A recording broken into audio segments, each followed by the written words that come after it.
Good morning, book besties. It's Catherine, and welcome back to my channel. So I'm going to be doing a reading vlog of a book you all chose for me. If you follow my Instagram, a couple weeks back I posted a story asking you guys to vote for one of the options that I had for this month. The options were November 9th by Colleen Hoover, The Six of Crows duology, The Spanish Love Deception, and Kingdom of Ash. The two books that got the most votes were November 9th and The Six of Crows duology, of course. For this video, I'm going to be starting with November 9th just because it's the next book on my August TBR. I'm going to be bringing you guys along as I basically just record my reactions to reading the book. Just got through the first part of the book, so I'm at the part where one of the main characters, her name is Fallon, is having dinner with her dad, and he's just like being a complete ass to her. Like, he's so mean. I guess both the dad and daughter grew up in like the Hollywood world, and so her dad is like a famous actor and she was like an up-and-coming teen actress. And there was one week where she was staying at her dad's house and the house catches on fire. And the dad just forgot that she was in the house. So she like has burns like all over her body now and has like scars, and she's not beautiful anymore. And so the dad was kind of like, oh, well, now your acting career is basically over.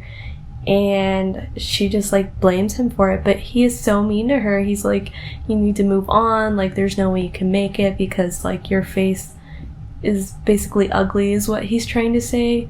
She sees like Ben for the first time, and so Ben comes in and he just sits next to her and pretends to be her boyfriend because the dad makes a comment about how like, oh, she's like basically never been on dates, like she's too ugly to date basically. And so Ben comes in and he's like, you're an asshole, like why are you treating her this way? It's just like this random guy that she doesn't even know coming to her defense.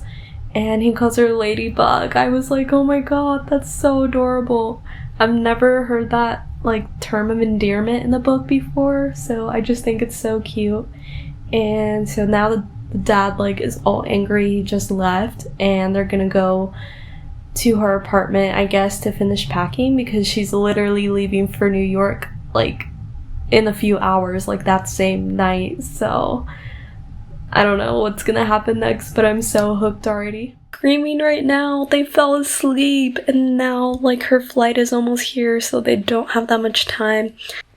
Okay, just finished like the first section of the book where she leaves to New York and he's dropping her off, and he makes like this huge scene in the airport, kissing her goodbye and everything. And I'm just like, honestly, what is happening? Like, so much has happened in the first 80 pages of this book. And the book is only 300 pages long. So I'm like, what is going to transcend over the course of this book that is going to make it, like, so heart-wrenching for me? They made the agreement that they're gonna meet every year on November 9th and just, like, basically keep living their lives separately after that. So I'm also starting to realize that I just really love books that are about people who love books, because I don't know, it's just so cute, honestly. Like, I think about all the book couples that I really like Will and Tessa from Infernal Devices, Nora and Charlie from Book Lovers, and I just love that concept of people loving books. Okay, also one thing I forgot to mention about the agreement that they make. They also agree that Ben is going to try and write like a romance book about them, so them meeting like every year on one day would be like good for the plot, which is so interesting. So that's something they talked about as well. It is the next day. I kind of stopped at that point last night, but I'm gonna keep reading in a little bit. I'm just gonna make some chai tea, my favorite, and I guess I'll show you guys how I make my chai tea. It's pretty fun. So first you're gonna put in as much ice as you want. I like maybe like half of the cup. And then you're gonna grab your milk, and I use the liquid chai just because that's easiest for me. And I have the Tazo one, which I believe is the one they use at Starbucks. I'm not really sure. but I like this one. You can get it at like Walmart or Target. My favorite one though is the Organ Chai. That one like takes the cake when it comes to chai teas. So you're gonna like pour basically as strong as you want it. I do maybe like a third of this cup, a little bit more than the third, and then I'll pour my milk in almost to the top, pretty much the rest of the way. And then I'm going to use some cinnamon for the top, and I think that just gives it like the extra bit of sweetness that I really like. Also in the fall, instead of using cinnamon, I use pumpkin spice, which really changes the flavor up, so it really makes it a perfect fall drink. But yeah, that's it. So I just got past, if y'all remember, I was like on the 2nd November 9th section after they like part ways for the first time. And Ben is talking about how he, obviously, like Fallon gave him the homework to read the 5 romance novels. Like that was her homework to him. And then he just said that he read like 26 romance novels and only 5 of which he recommended. And I'm just like, I feel so giddy inside. I feel like this is like my kind of man. Like the fact that he's so obsessed with romance, that is the hottest thing to see in a guy. As I'm reading this, I'm also constantly thinking about like the asshole father that she had to like deal with for pretty much all of her life. Why can't there be like red flags for parents just like there are for guys? Like I feel like that should be a thing. Like, can you reject your parent if they show you red flags? Like, is that socially acceptable? I don't know, just a thought. I'm about to have a heart attack. Did she not show up? Like, I'm so pissed right now. I'm gonna be so pissed if she doesn't show up. Why? He's been waiting for 2 hours. And he just talked about how he's compared every girl that he's kissed in the last year to her. Like, he's pining over her. This man. So her flight was delayed, and she had, like, no way to contact him because they didn't like exchange phone numbers or anything. So she like tried to call the restaurant they were supposed to meet at. Okay, he says I would have paid 10 times that for her phone call. I'm sorry, but why are they talking about the guy that Fallon made out with? Like, there are more important things to talk about, like how they could be making out with each other. Oh, he's so cute. He's like being so protective of her and like asking about her date, and she's like, oh, well, he didn't like really make me feel pretty, like he avoided touching my scars and shit. And he's like, don't ever talk to him again, like just say goodbye, like that's it. And I want to like start bawling already because he's like, you need to like fictionalize my character because I don't want my character to have scars, because like main characters can't have scars. Oh my god, I'm so mortified right now. This guy just comes in and he's like, where's my little bitch? And he's talking about the dog, and I just like did not understand that for like a couple minutes. So Ben just got punched in the eye. I'm gonna need more context than this. I don't know what's happening. Okay, I love that his favorite color is like literally the color of her eyes, and he has like literally the specific name for it. That's such a like I feel like every time I read about something he says, like it just makes me so unsatisfied with like my existence, because why can a man say that to me? Like, why can a man tell me that his favorite color is the color of my eyes? He just left, and I'm sad again, and she's going back to New York. He bought a plane ticket to give her homework for a year. I'm so done. I can't read this anymore. I'm gonna like pass out. Oh my god.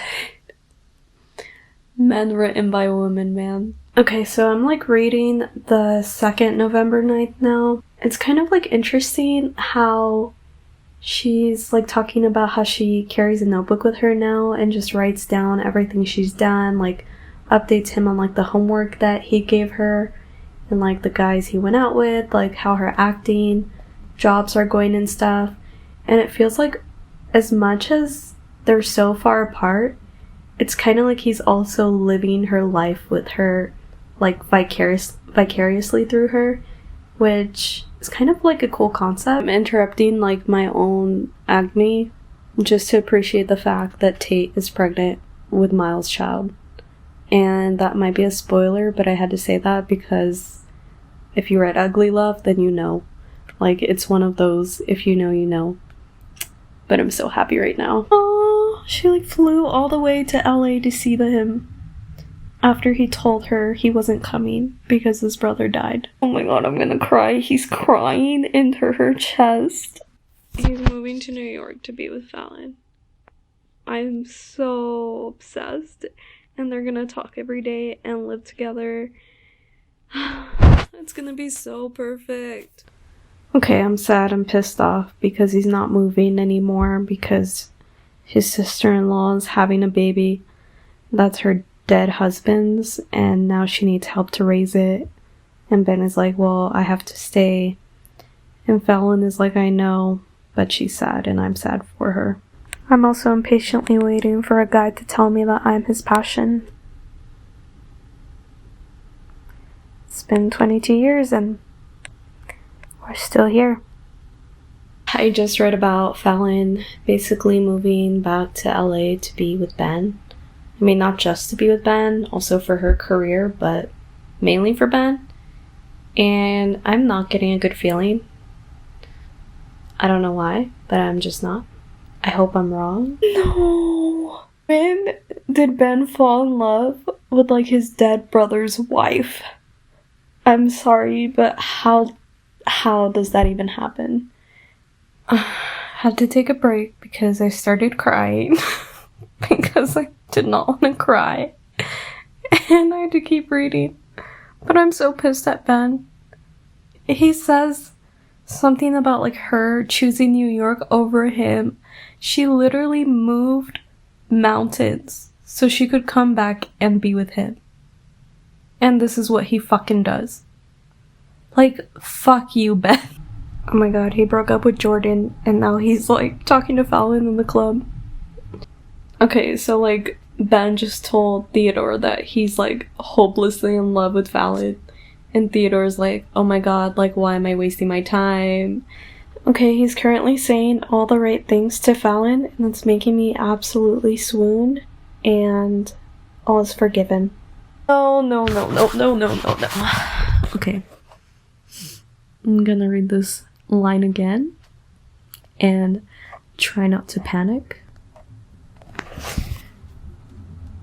Does she know, Ben? Does she have any idea that you're the one who started the fire? That you're the reason she almost died? That's why he's been trying to make her see that she's beautiful, because he feels guilty. Oh, the ick. Oh, dump him right now. Run, Fallon. This is not okay. The moment when you understand the famous quote, it took 4 years for me to fall in love with him. It only took 4 pages to stop. But now she like filed a restraining order against him. I mean, as she should.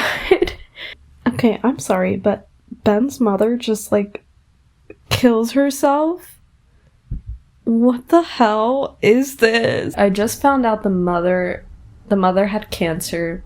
So like Ben thought she killed herself over dating Fallon's dad. So he goes to like set fire to his house. And then he finds out after finally reading the suicide note, which he should have done to begin with, that it had nothing to do with him. And that she was dying of cancer. And that's why she killed herself. So good job, Ben. You like ruined multiple lives. Of course, they like are getting back together. It's a fucking Coho book. I don't know why I expected anything less. Because all her books I've read have happy endings. Like, if y'all know of any that don't, let me know. Because that's what would be a surprise to me. Okay, just finished it. They fucking kissed and lived happily ever after, and it was a 12. So, yeah, that's how that went. I'm tired. I'm gonna update you guys in the morning and do like my official review of the book, I guess, and just like my overall thoughts. But yeah, good night. It is actually many days after I finished November 9th. But yeah, I just kind of wanted to wrap up this reading vlog with just my overall feelings of the book now that I've kind of had time to process and let it sink in. I finished it a few days ago and I feel like I'm still kind of, I don't know, I feel weird. I'm starting to notice this trend with Coho books, and these were like in some of the YouTube videos I watched about her books from people who aren't big fans of her. But they've been kind of pointing out how every book basically romanticizes being with a guy who did things that were wrong. Like, I mean, for example, in It Ends With Us, like romanticizing an abusive relationship, and obviously she gets out of that. But it's kind of been the same trend with all her books, and I can't figure out if I'm a fan of that or if that kind of changes my opinion of Coho. I really don't know. But it's kind of been the same thing with November 9th and Ugly Love as well, which I read a while back. With Ugly Love, it was, you know, waiting for a guy who was only basically using you for sex, and so that happened. And then November 9th, being with a guy who literally burnt your house down. Like, I don't know in what world that's like a justifiable relationship. But yeah, I've just been kind of reflecting and I just feel weird about it. I don't know. I feel like these books are tried to like make out to be cute romantic love stories, but they tackle such like heavy things that it just is not whatsoever. Like, I think that's the biggest misconception I've seen on TikTok, is like that these are like, oh, like cute summer romance books, like everybody loves them. I don't know, the plots are just so out there. They're pretty unrealistic, like a lot of the scenarios that happen.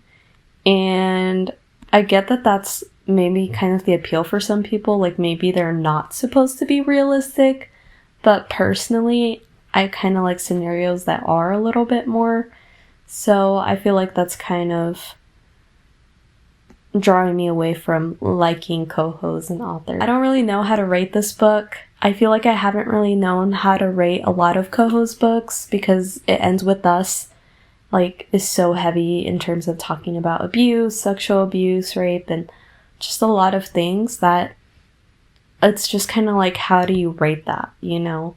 So that's kind of my feelings. It's kind of like a mindfuck a little bit. I don't know, like all these girls in Coho's books end up with guys who just like do these just weird, like awful things, and somehow that's okay. I just don't see myself being like that in any of these situations. Like in any other world, these kinds of scenarios would be kind of creepy and wrong on so many levels. And also a lot of the videos I've seen kind of disliking Coho's justifying these relationships talk about how none of the female kind of lead characters in these books really have backbones in terms of having like actual like strong boundaries against these men. And I think that's really like a good point to bring up, because I feel like no self-respecting woman would ever put herself in the position, continue to put herself in the position to be just like manipulated like this. So I don't know, I have mixed feelings. I'm seeing so many comments on TikTok about like shipping these relationships, and it just honestly made me rethink a lot of things. But I hoped you liked this reading vlog and just seeing my process, my emotions. If you liked this video, don't forget to like, comment, and subscribe. And also all my socials are link down below if you want to follow me on my Bookstagram, my TikTok, if you want to see my Spotify playlists, that's all there. I'm probably going to be filming a couple other reading vlogs. One that was highly requested was that I vlog my reactions reading The Six of Crows duology, which I'm really excited about. I think I'm going to start that in September. And yeah, so that's going to be coming soon. And there's a few other like fun fall videos I have planned too. So stay tuned. I'll see you guys in the next one. Bye!